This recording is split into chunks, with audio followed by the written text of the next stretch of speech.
You tune into the Sportscast with Brian, Craig, and Jeff. Give you all the sports news you need. We give you outspoken thoughts about all the headlines. We talk baseball, football, hockey, and more. No matter the topic, we cover it. Get ready for the show and keep it outspoken. Keep it outspoken. We keep it outspoken only on the Sportscast.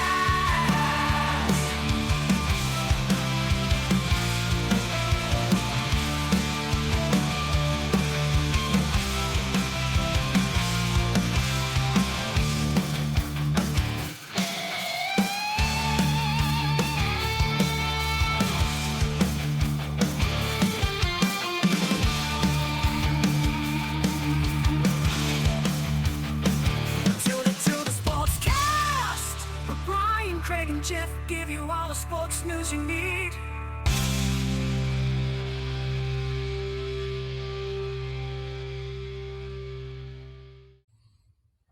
Welcome to the Outspoken Sportscast, episode 125, Talks on Tuesday.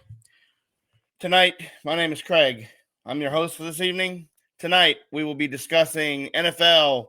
There's a new highest paid man, a first training camp injury of the season, and some other NFL news. Also, NBA playoffs, some coaching news, NHL playoffs, some Major League Baseball breaking news that just broke this afternoon, and much more right after this.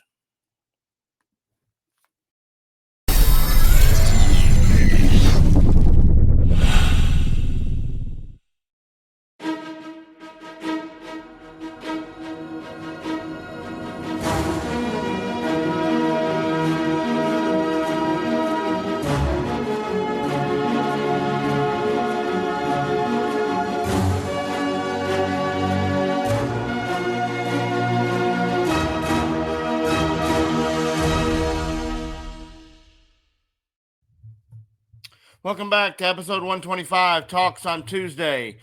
NFL's got a new highest paid man.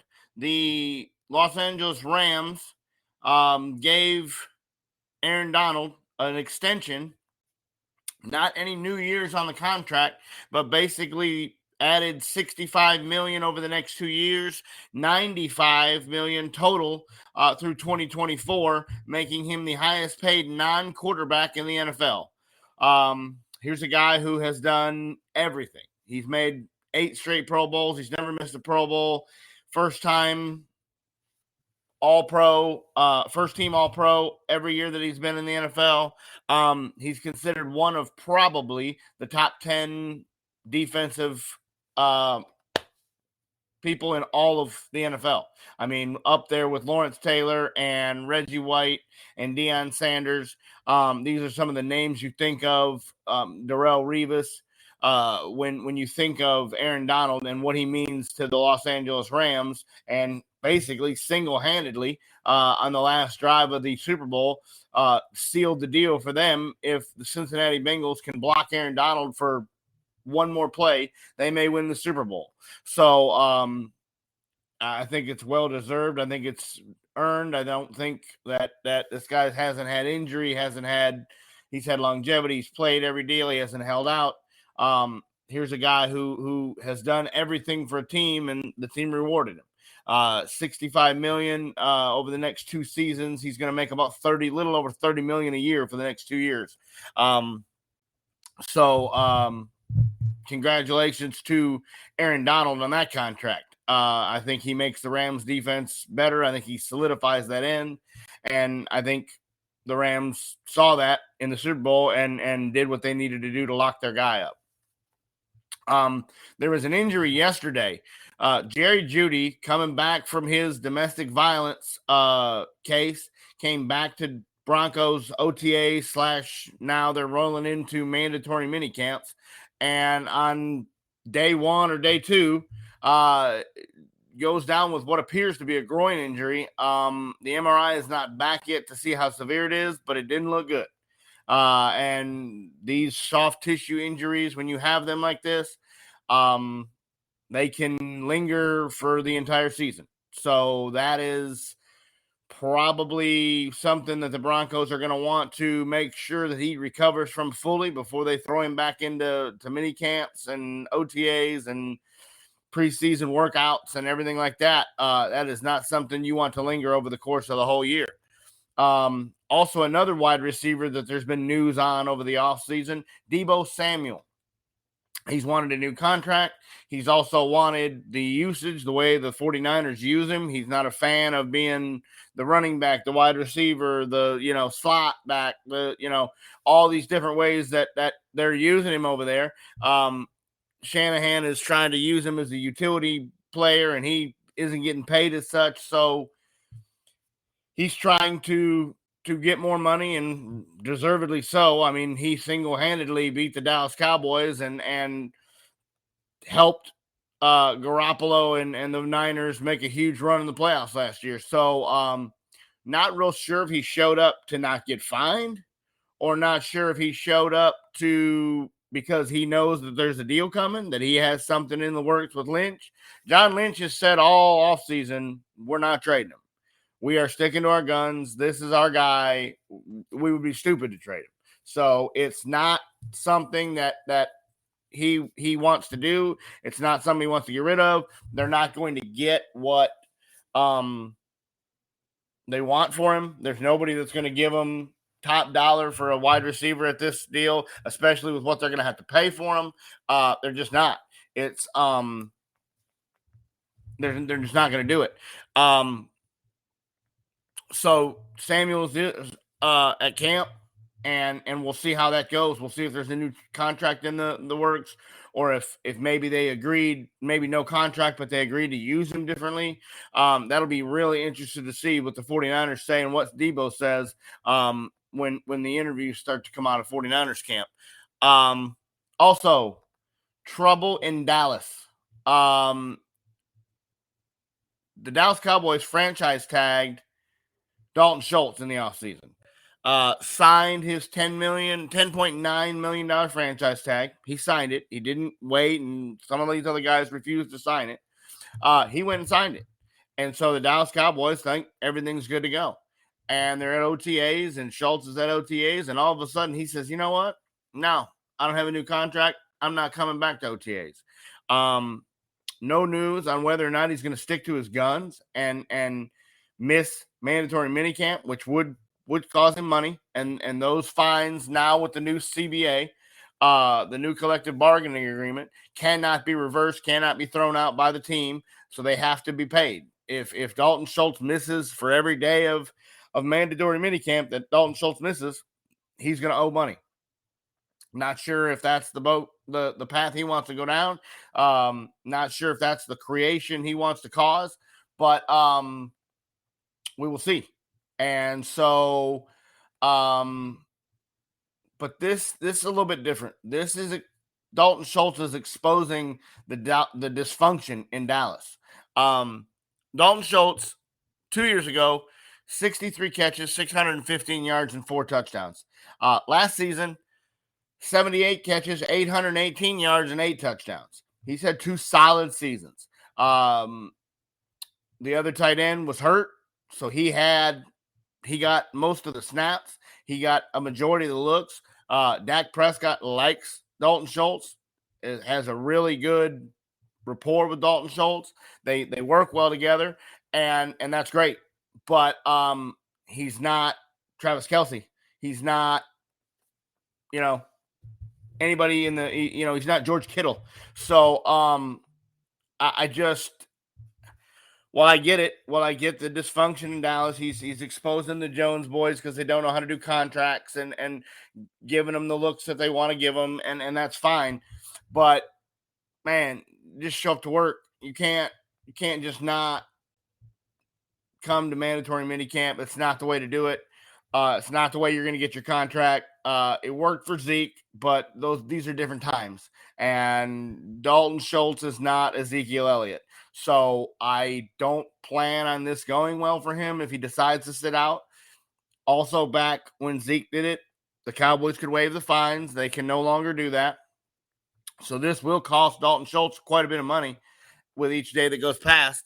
And so we will see whether or not that's the path he wants to go down, whether or not that's the path he wants to lead, and whether Dalton Schultz shows up to mandatory minicamp, and whether the Cowboys get a deal done in the near future. That is going to be, I think, mid-July is the deadline on franchise tags, that those deals have to be done, or they play under the tag for the rest of the year. So that dysfunction in Dallas it just seems to be something every year that this team has to deal with, some kind of distraction, whether it's Ezekiel Elliott, whether it's Dak Prescott, whether it's Des Bryant, whether it's Dalton Schultz. There seems to be some contract every year, some holdout, some talk, Tyron Smith, Zach Martin. Somebody is always having problems with the Jones boys ever since Steven took over to do these contracts. This has been year after year after year after year that the Dallas Cowboys have some kind of dysfunction and some kind of money issue when it comes to contracts and preseason and guys holding out and guys just not coming to camp. It appears to be something every year.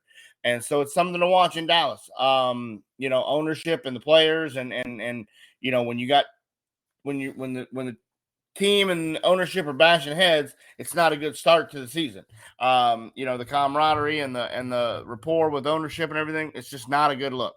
And Dallas has had it every year, and we've seen the results for not having any long-term success, basically being a 500 franchise for a majority of this decade. In Denver, the Broncos have new ownership.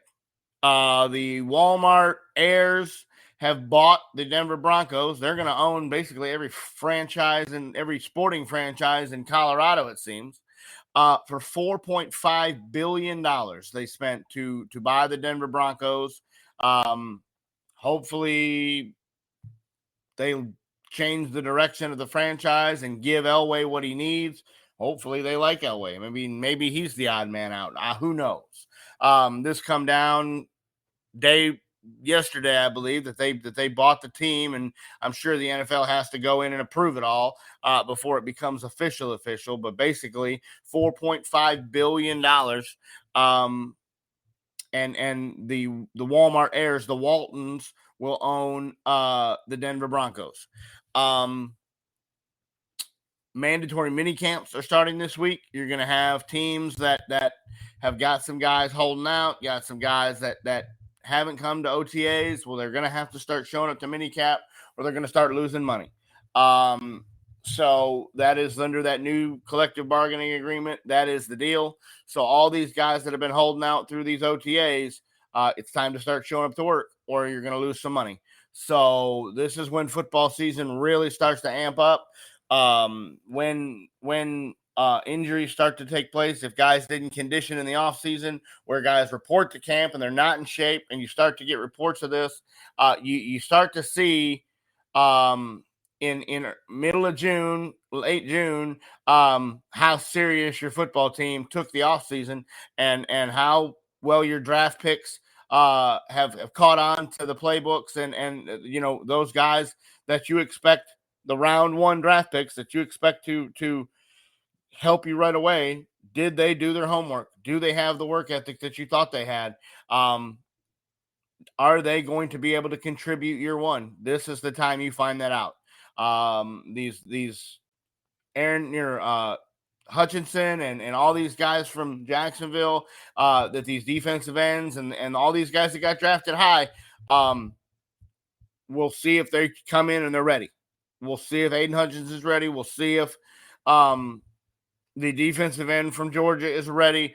We will see. We'll see if these guys come in and hit the ground running, or if all this guaranteed money they got was for nothing.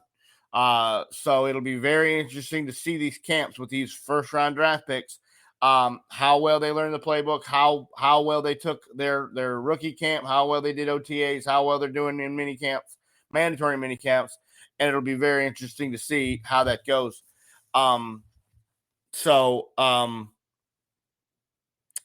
I am curious to see, especially Aiden Hutchinson, because in the national championship against an Ohio State team that is not an NFL team, he disappeared. I mean, a Georgia team in the national or the semifinal, he disappeared. He was nowhere to be found. They didn't call his name, they didn't call his number, and so we'll see. I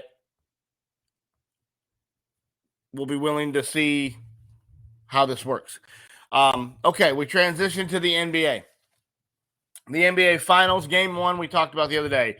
Boston goes into Golden State, into San Francisco, and shocks Golden State. Well, I mean, not shocks, but you don't expect Golden State to lose at home in their arena. That doesn't happen very often, and especially to lose the way they did.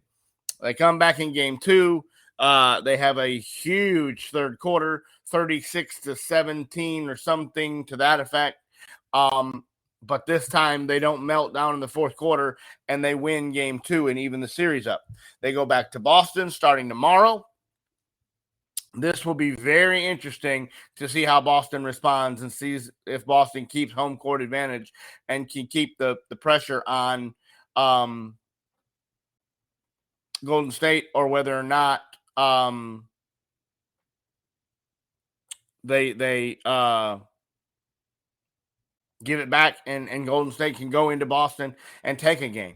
I think Golden State still has the upper hand. I just liked Golden State's coaching. I like their players that have been here. A lot of the guys from Boston have not been in this situation before. So getting to the NBA Finals, Al Horford and all these guys, when the lights come on and the crowd gets loud, can these guys step up?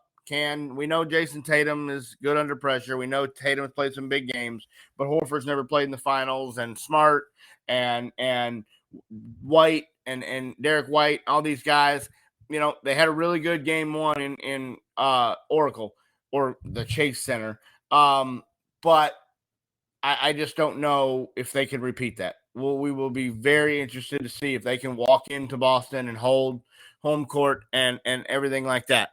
A little bit of shocking news came out today out of Utah.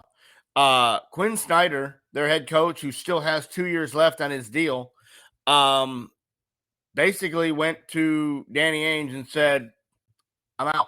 I need a break. Surprising Danny Ainge and leaving him kind of with his hands tied because of he doesn't. I mean, all the head coaching spots are filled. Darren Ham has gone to the Lakers, and all these head coaching spots have been filled. So he's limited. He's limited themselves to who they can get, and it was kind of a very big shock to Danny Ainge, and so now the Utah Jazz is looking for a head coach. There's been some different names out there. We will see what happens, but Utah is looking for a head coach. The Lakers did fill their head coach. Darvin Ham had a press conference introduced yesterday. I love how the Lakers come in and Mitch Kupchak says he was our number one pick. He was our only pick. He was the guy that we were going for. It was a unanimous choice. Yet they came out the other day and said that if Juwan Howard would have showed up for the interview, he was going to be their choice. So you might not want to go and tell Darvin Ham that he was their only choice when he clearly wasn't. Clearly, Juwan Howard was the choice until he said, no, I want to go play with, coach my kids in Michigan. So Ham comes in and has the press conference and basically tells the world that Russell Westbrook, he's staying. We're going to use him. He still has a lot to offer, still has a lot in the tank. And boy, it was awkward because Russ is back in the back of the room just staring a hole through him like, you're making a lot of promises you can't keep. I don't think Russ wants to be there. I don't think it's a good fit. I think Russ knows it's not a good fit. And I think there's going to be trouble in paradise. It was very interesting how Ham said that there was a question asked to him by one of the reporters. Are you going to be able to corral these big three and coach these big three. There's a lot of ego on this team. Are you going to be able to handle this? And Darvin Ham said, yeah. He said it's going to be facts over feelings. He's like, if I can show you on film that you factually got beat, then your feelings are going to be left at the door. And I'm going to tell you that you missed an assignment. He goes, I don't care if you're LeBron James. I don't care if you're Anthony Davis. The entire press conference, he called out Mr. Street Clothes over there and Anthony Davis and said he was going to need to not be on the bench and be on the floor for this team to be successful. So we will see how Anthony Davis responds to that. And responds to Darvin Ham and saying, hey, big fella, you're going to need to play some basketball. This only playing, 40, 50 games and sitting on the bench over here next to me with your street clothes on, that ain't going to cut it. You're going to need to play, and you're going to need to play effectively. He's instituting a 3-1 defense that he obviously brought from Milwaukee or brought from his last stop. It'll be interesting to see how LeBron James and these guys handle that. LeBron James isn't normally one for do it my way or the highway type deal, and that appears what Darvin Ham has kind of laid down. Is that it's I'm the coach, I'm in charge. You're not the coach, LeBron. I am, and that's what we're going to do. So it'll be interesting to see how successful he is in his first year in LA. He, in a surprising move, or maybe not surprising, he hires Rasheed Wallace to be on his staff.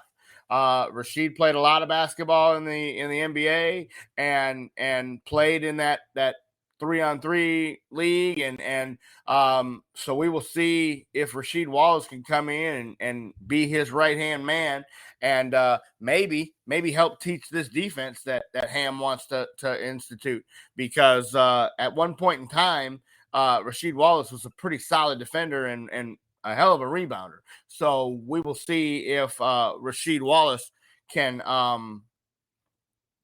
make help with the Los Angeles Lakers and see what he does there. There was also another press conference that everybody loves watching. Pat Riley and his exit conferences in Miami are ones that you stop what you're doing and tune into. He doesn't hold back. He doesn't cross any punches. A few years ago, LeBron James went to him and said, hey, Spoelstra needs to go. And he said, I don't think so. You need to go. And showed LeBron James the door. So yesterday, Riley has his press conference and basically didn't hold back.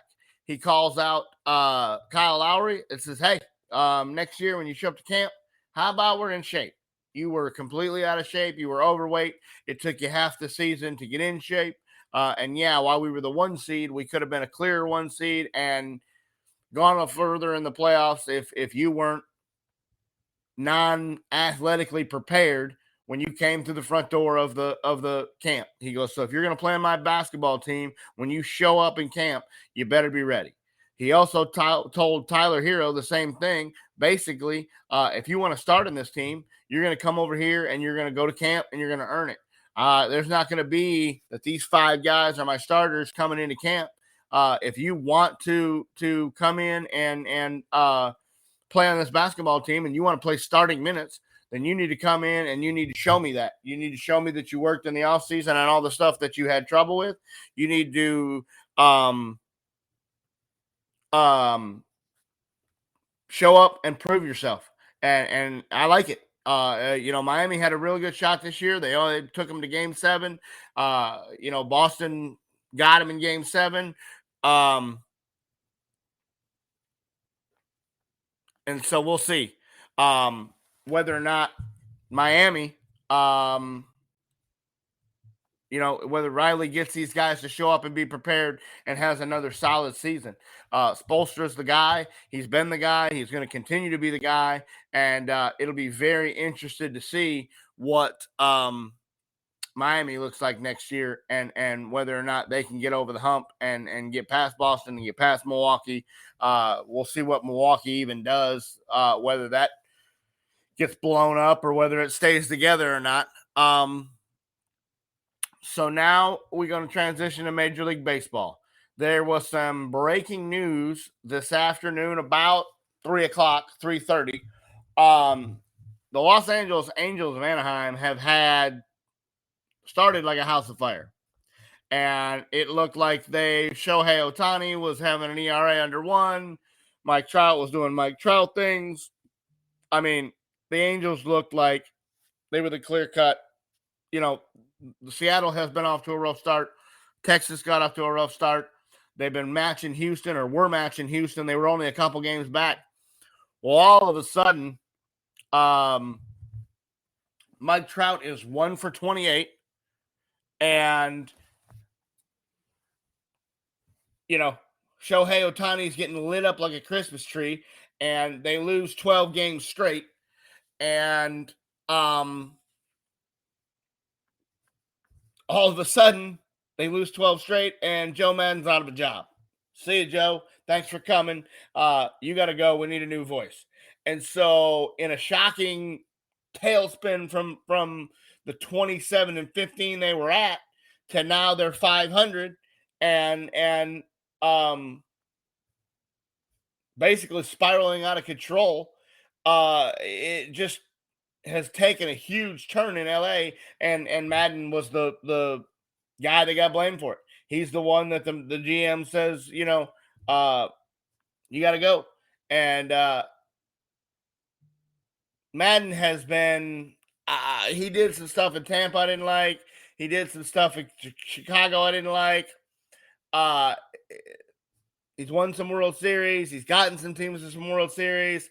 But be really hard pressed to see if Joe Madden gets another job in Major League Baseball this late in his career. It may be time to take some time off and go in to be an analyst or something like that. And we will see if this interim guy can right the ship in LA and get the Angels out of this tailspin they're in. Because right now, the Rangers have caught a little bit of fire and are almost, they're 3 games under and almost in second place to make make a playoff spot if the Angels continue to falter. There's been some talk in Texas, and it's really weird. This team started, abysmally. And they still, to me, yes, they went and got Simeon. They went and got Seager. They went and spent some money, but they didn't spend it in the right spot of pitching. Martin Perez has come out and he's had a season that they thought 12 years ago when they drafted him, that was the guy they were drafting. He's finally become the guy that they thought he was going to become. He was AL Pitcher of the Month. He's having a phenomenal season. If the Rangers make a push for this, watch Martin Perez's name for Cy Young if he continues this path he's on.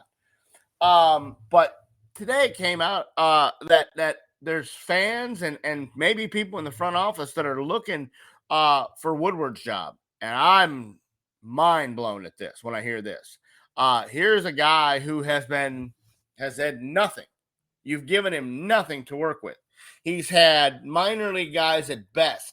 The Rangers just designated Willie Calhoun.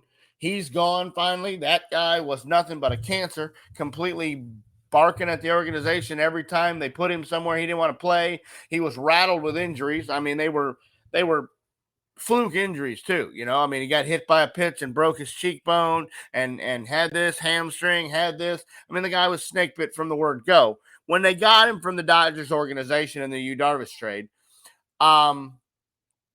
he doesn't have a position. That's why the Dodgers, he couldn't play second, and they already had a guy that was going to play second.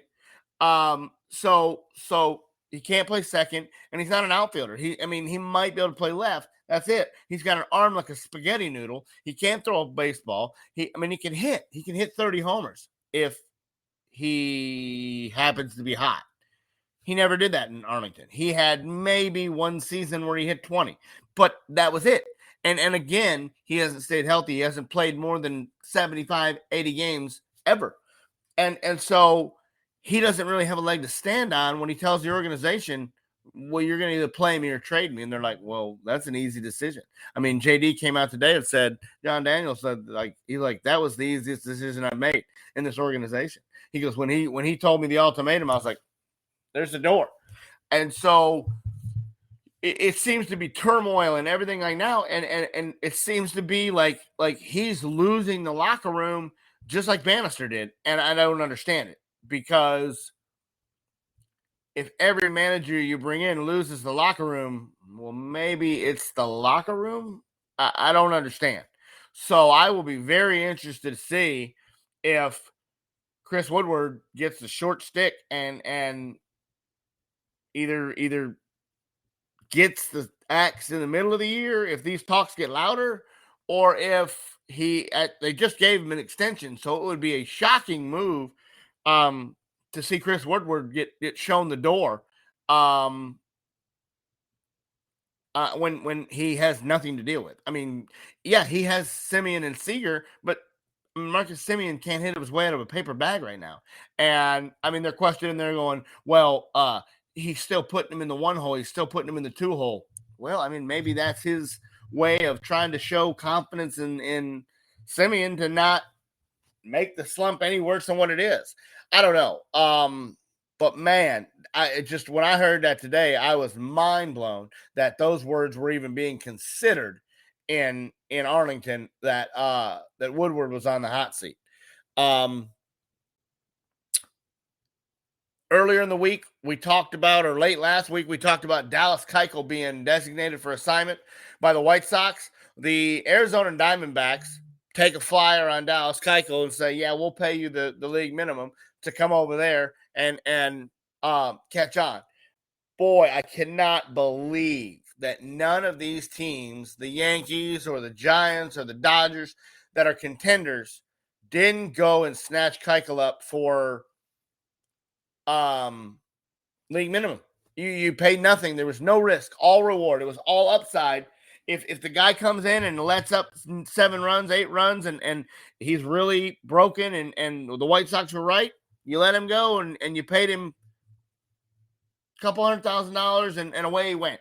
It's no harm to go down there and see if your pitching coach can't find whatever flaw Dallas Keuchel has to fix this and get the all-star guy that just came in and made $55 million over in Chicago.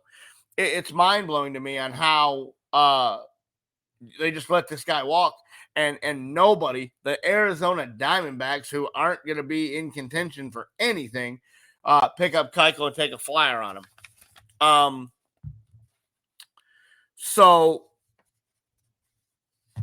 it's very interesting to see. We're about a quarter way through the season, and the same teams we talk about are the teams that are going to be leading their divisions and in the playoff hunts. And there's been a couple teams with slow starts that we thought Detroit might be better. They've had a lot of injuries in the pitching department. They had some guys that hit last year that really thought they were going to be solid pieces that they've had to send down this year. So it'll be interesting to see. Milwaukee has struggled. They put on a deal today. There was on a website today that they're 11-1 to win the World Series. I wouldn't take that bet if it was somebody else's money. I don't think that the Milwaukee Brewers are playing very good baseball at all. Now the Mets, on the other hand, and the Dodgers played a series the other day, and we watched that. And boy, did that look like two teams that were going to be around a while. And that's without, here's Clayton Kershaw on the list on the IL again. Here's Scherzer on the IL. They're getting Syndergaard back. Can you imagine an October with a healthy Kershaw, a healthy Walker Buehler, a healthy Scherzer, and a healthy Noah Syndergaard? Man, that series would be outstanding. So Major League Baseball is about to be the only thing going. So you're going to hear a lot of Major League Baseball news and notes. We're going to dive into breaking down lineups and breaking down pitching rotations and breaking down who's playing who, big matchups for a weekend series. You're going to start to really, really, really get a lot of baseball talk because that's going to be the only thing going. We transition to the NHL, where one of the teams has punched their ticket to Lord Stanley.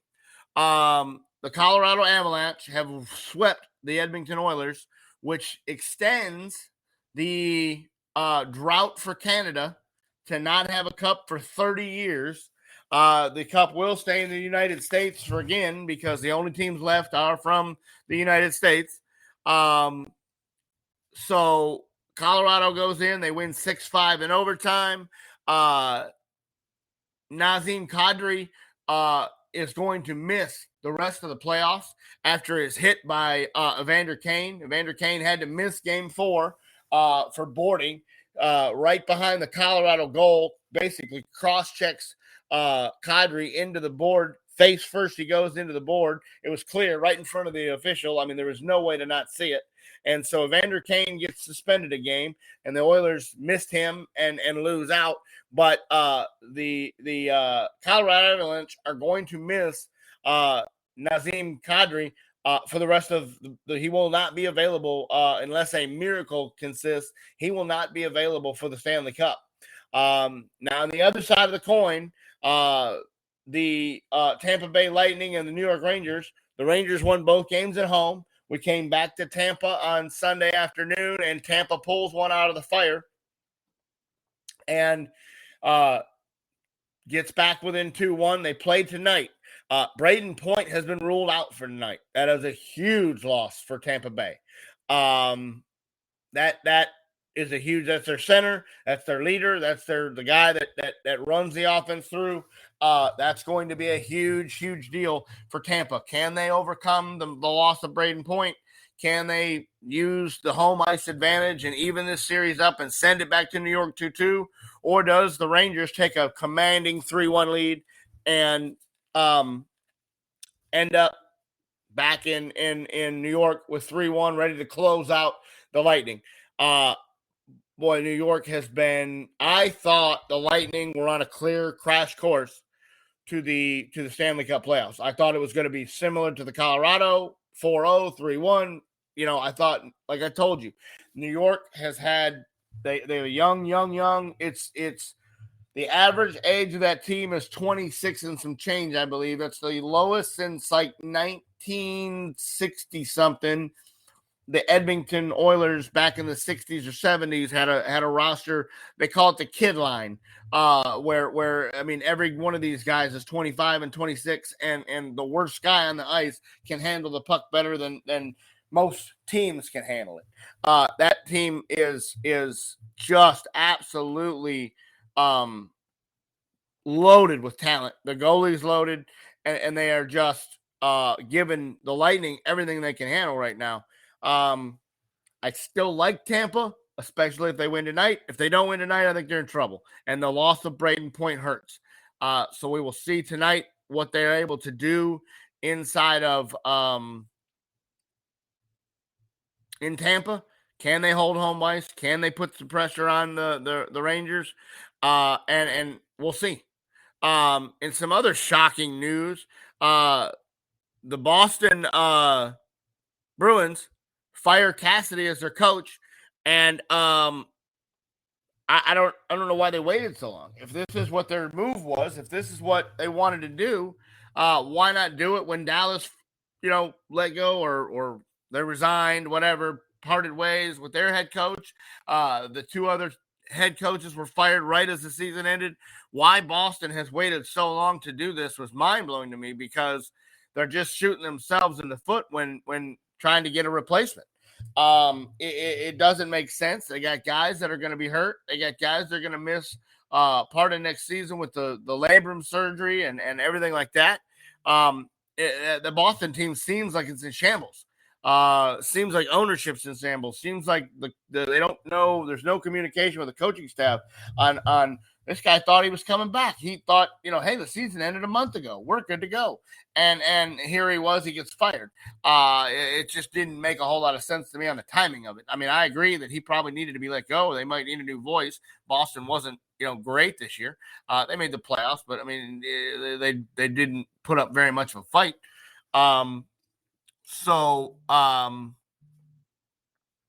It was a real shocking move. You make a playoff run and you think you're heading in the right direction, and then all of a sudden you're fired right after a week after, 2 weeks after you're eliminated. It came out today also that the Kraken goalie, Chris Dreiger, found out he has torn ACL. He is going to have surgery whenever the swelling and everything goes down. Sounds to me like it was an injury from the end of the season, but you think you would have known before 2 weeks was up on whether or not this guy was hurt and needed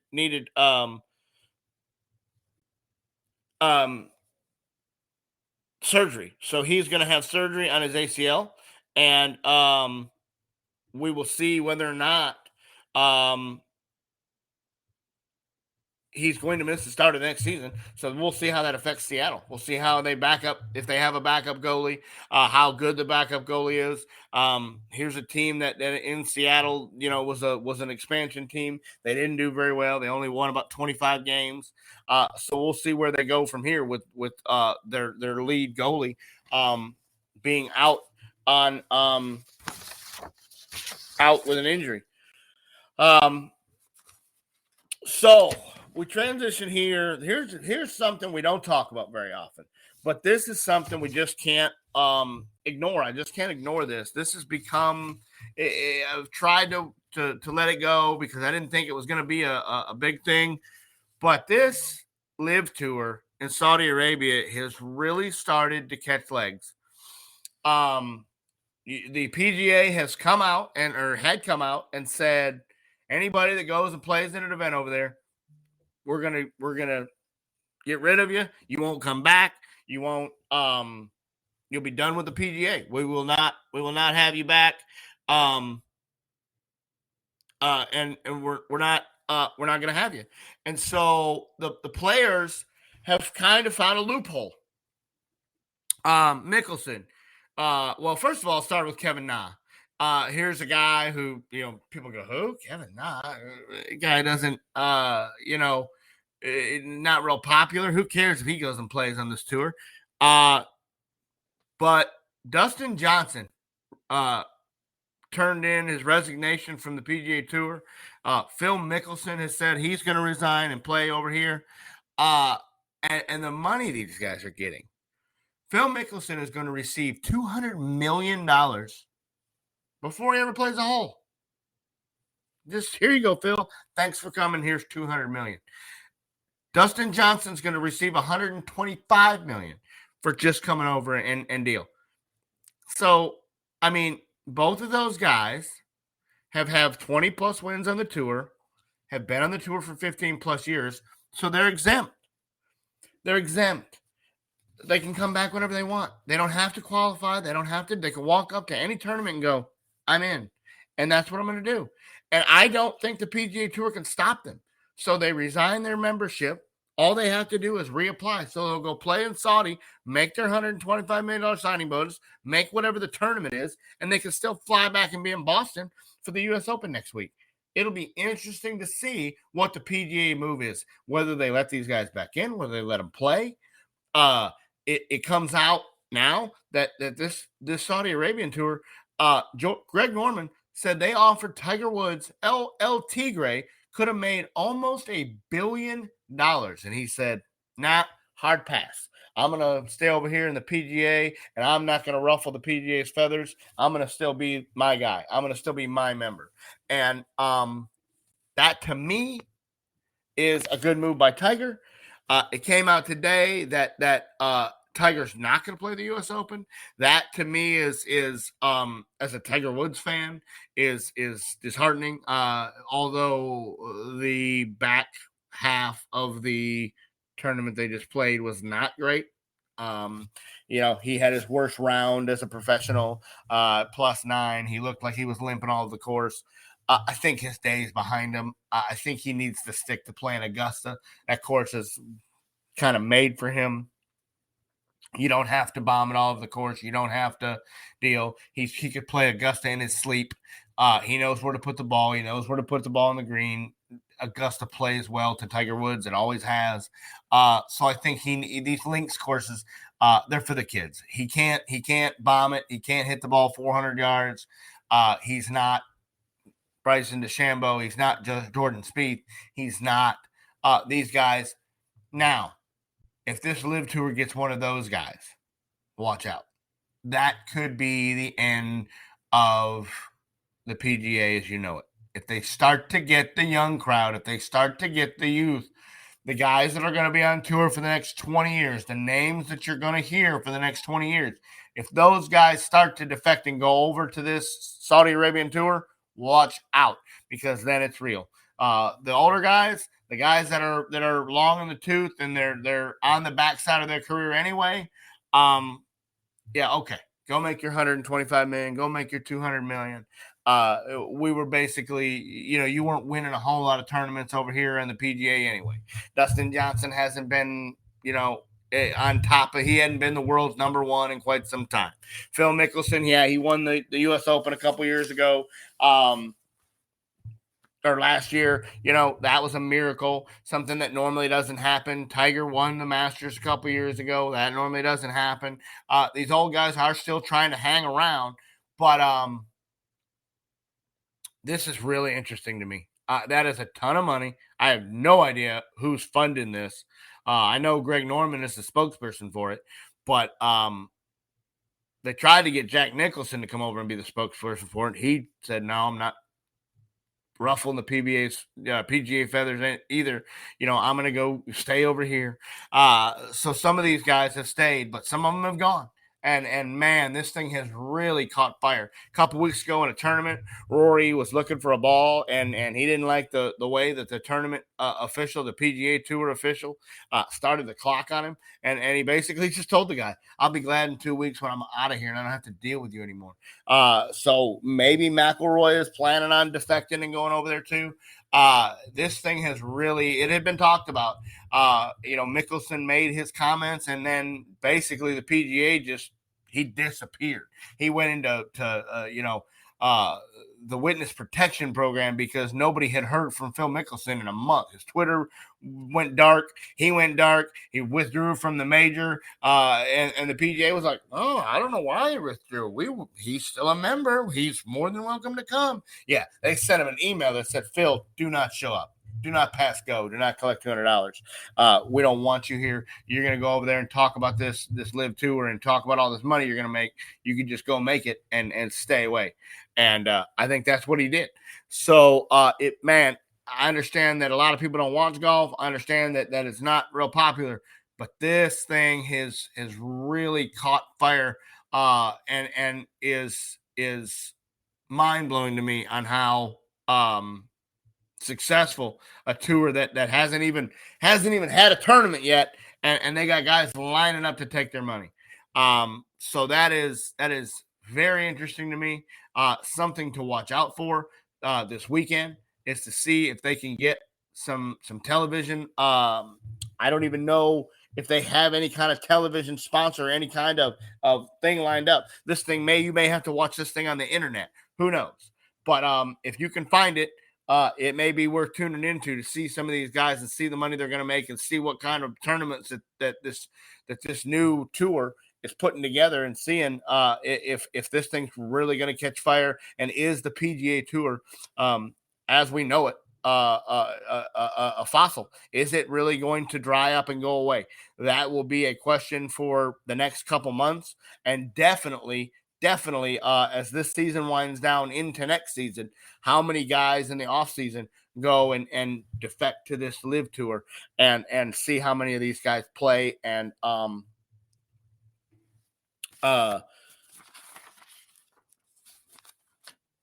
defect over to there. It'll be very interesting. I think that's about it for the highlights.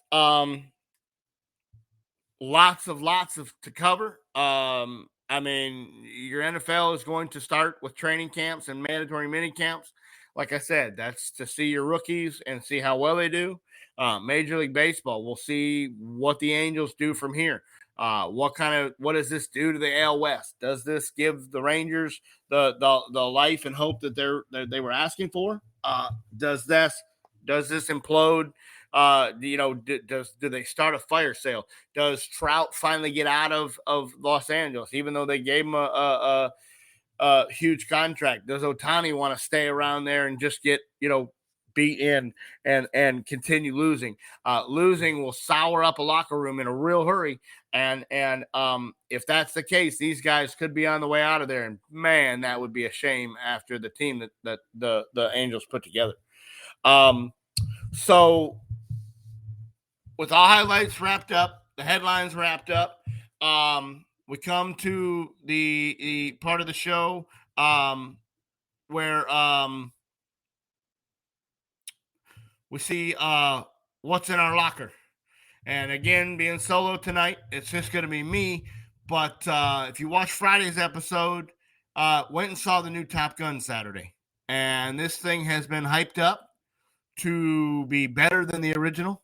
To be, something that we waited 2 years for, and it was finally here, and it was the greatest movie out, and it was amazing. I cannot say that it was better than the first one. I loved it. I will probably go see it again in the theater before it comes out of the theater. It'll be one that I watch a million times, just like the original. But man, the original had, to me, without any spoilers, just some of the scenes, some of the intense moments. This one was a little more story-oriented. It stuck to a storyline, and I just think that when you think of Top Gun, you think of the dogfighting, you think of things blowing up, and I think that's where this one lacked a little bit. But overall, phenomenally done, phenomenally put together, great storyline, and an amazing sequel, especially for the time that was